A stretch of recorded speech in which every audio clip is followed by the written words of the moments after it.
Hello, how's it going everyone? My name's Adara. So much like many of you, I watched this movie on Christmas Day with my family, which makes me wonder, can this and Wonder Woman be considered Christmas movies since they came out on Christmas Day? Let me know what you think in the comments below. But I'm getting sidetracked. This video is a review on Soul, so let's talk about that. What did I think about this movie? Well, the short answer is that frankly, even if it's new, this is probably going to become, with the more times that I watch it, my favorite Pixar movie ever. At least the one that has been released so far. Yes, I liked it that much.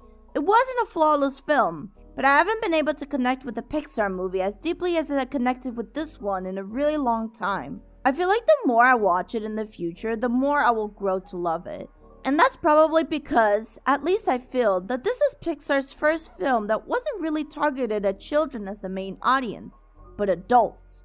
Don't get me wrong though, I'm not saying that in the sense that there's anything inappropriate for children in this movie. I'm saying that because this film touches on a very heavy theme of existentialism, which, if you've been on my channel, you have noticed that shit is basically my bread and butter. Not that it's just an edgy movie, of course. Soul is a nice balance of comedy and wholesome thought-provoking moments, which to me is the best combination in existence. So that is my short review. I highly recommend this movie. But with that out of the way, let me give you my deeper analysis on what I think made this movie so great. So let's talk about the animation. My god, this film looks gorgeous! Pixar has really been consistently evolving with every film, and it truly shows. They did a lot of research on the design of the souls and the counselors, especially the counselors. Such a beautiful and unique design for the creation of the Jerrys. Not to mention a unique kind of animation as well. The character designs for the humans are all very nice too. I actually just noticed right now how different every human design is depending on the Pixar movie. Very few of them are normal looking. Most of them have a design that exaggerates some of their features, and I feel like the shapes of the human characters in Soul are just as interesting as the shapes and designs of the souls themselves. Even the animals are different depending on Pixar movie. The cat from Soul looks drastically different from the cat from Toy Story 4, for example. Speaking of animation, you can't talk about that without talking about world building. The lands of the Great Before are astonishing and so filled with life and color. I really like that they didn't really portray traditional religious ideas in this film. It's really the Great Beyond and the Great Before. That's it. And that's all the story really needed. But yeah, such as the spirit world is colorful and interesting, the city of New York is very lively, and it really encapsulates not only their culture, but the aesthetic appearance of its surroundings. Characters also complement world building really well. There are lots of small characters in this human world that are full of personality and charisma, and I honestly wish I could have experienced more of them. But for obvious reasons, more of them would have fit in the story, and the characters did their job well enough, so that's what matters most in the end. My only small nitpick with the characters is the Jerrys and Terry. Though animated beautifully, they didn't really have a lot of personality, and the bits they had were kind of flavorless and bland. I would say a little awkward at times, especially when it came to Terry. But it doesn't bother me too much because they are supposed to represent the counselors that bring balance to the universe. I feel like 22 was the only interesting character from the afterlife, which is a good thing since she's the main character in that sense. But I really could have done with more interesting characters from the afterlife too. But overall, I'm satisfied. One of the ways that they captivated culture, especially black culture at that, was by composing really great music by Atticus Ross, John Batiste, and Trent Reznor. It can be divided into two kinds of music. Firstly, they made some excellent jazz tracks. I was really captivated especially by this one track called Bigger Than Us that started to play at around the 7-minute mark when Joe gets in the zone. It's genuinely such a beautiful fast-paced piece. I don't usually associate jazz with fast pacing. I didn't even know that it was allowed in jazz, honestly. I always thought that it was supposed to be slow and chill. But man, it works. And it works so well. Because jazz, like life, is not supposed to have a lot of rules to it. It's unpredictable and spontaneous. The movie just came out now, but I don't get tired of listening to the soundtrack. I'm listening to it right now. In fact, I've been listening to it the entirety of me writing the script. But anyway, jazz is not the only genre of music in this film. There are also really interesting and unique tracks here as well that I could only really describe as spirit music.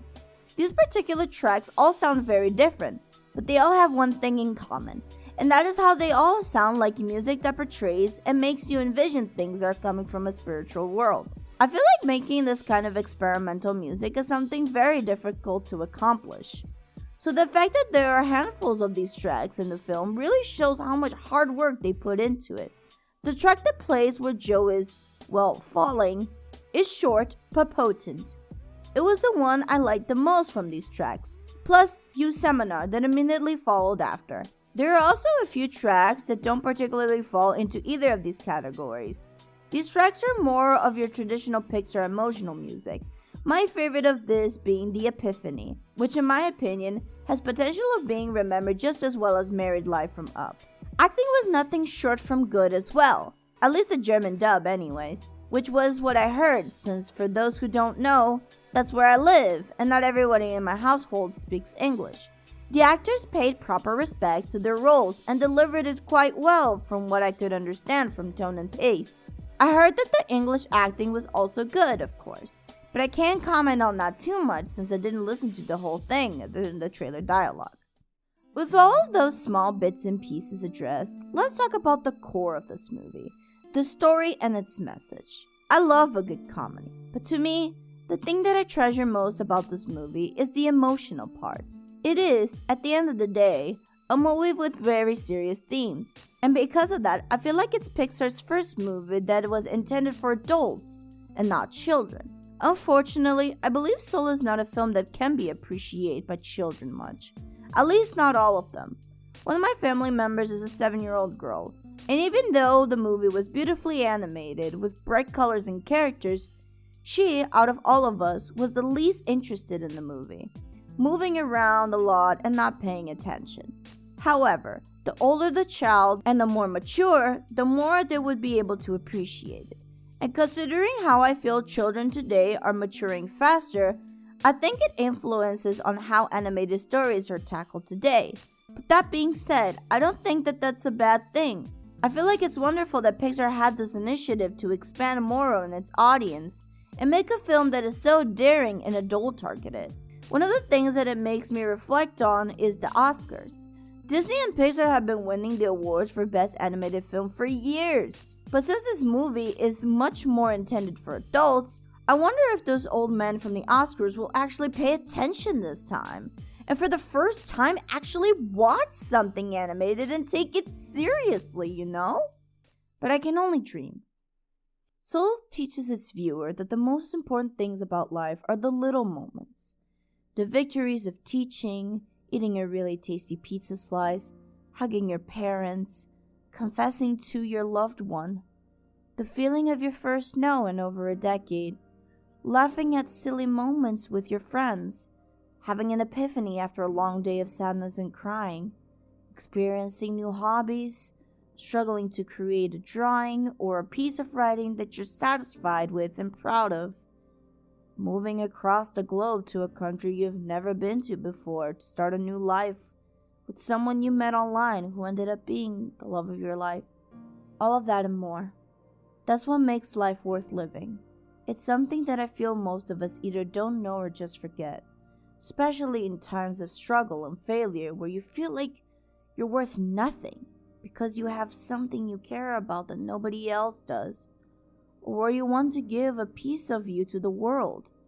You want it to reach a specific people that you admire and or make an impact on as many people as you can all over the world. It's so hard for those small moments to feel like enough because they're not enough for you to be remembered and to have made an impact on the world. It's human to want more, always more. I feel like everyone naturally has that greed built in them, especially artists like myself, and it's not a bad thing to want to reach as many people as possible, as long as you don't go over the line and do obnoxious, obscene, and cruel things to get there. I think all anyone can do is their best. And regardless of the result, that will always, and I really mean always, be enough. even if it's hard to believe, especially in those depressed moments or periods of failure. I struggle with it every day.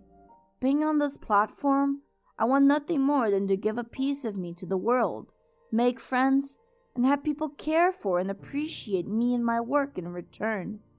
But as much as I wish for that, it's an extremely hard objective to accomplish that not only takes my work, but also a lot of luck. So, maybe I'll never make it as big as I want. Maybe I'll never have a dedicated audience on YouTube and eventually clients willing to consume my books and hire me for voice acting in their projects. It was definitely possible for Joe to never have accomplished his dream. It was his biggest fear after all. But he did, and just like him, I'll only ever know if I don't give up and I keep working hard until either all of it comes true or I die. And even if I fail to get the audience I want, that doesn't mean that it wasn't all worth it. Because those small moments of creating, putting myself out there, impacting a few individuals, opening my heart to the sometimes cold, unforgiving abyss that is the internet, writing the stories I want to tell, sharing the thoughts I want to share, having fun with the playful spirit of acting, making bonds and connections with people, sharing laughter and joy. That is what Soul reminded me of.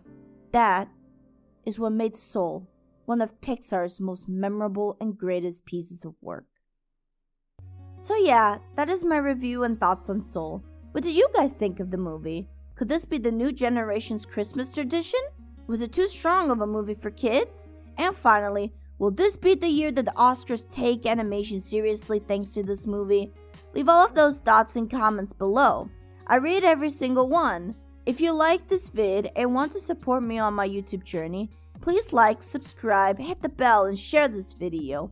All the support is really appreciated. And if you would like to do something extra, please consider pledging $1 to my Ko-Fi page. All proceeds will go to the improvement of this channel and are deeply appreciated. That being said, thank you all so much for watching. I hope you have a wonderful day and remember to stay determined. TFN guys!